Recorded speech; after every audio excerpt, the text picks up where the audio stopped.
కళ్యాణమే కళ్యాణమే రేణుకా ఎల్లమ్మ కళ్యాణమే వైభోగమే వైభోగమే చూసిన భక్తులకు ఆనందమే కళ్యాణమే కళ్యాణమే రేణుకా ఎల్లమ్మ కళ్యాణమే వైభోగమే వైభోగమే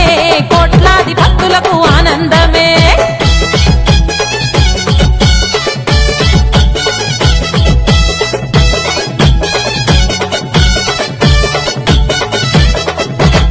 కన్యాదానము చేయంగా కైలాసం నుండి శివ పార్వతులు అక్క పెండ్లిని చూడంగా కొమురెల్లి మల్లన్న పోతాలింగన్నలు మంకాళమ్మ ముత్యాలమ్మ పెద్దమ్మ దుర్గమ్మ గౌరమ్మ నాగమ్మ కట్టమైసమ్మ నల్ల పోషమ్మలు ఎల్లమ్మ పెండ్లికి పెద్ద ముత్తైదులు కదిలొచ్చిన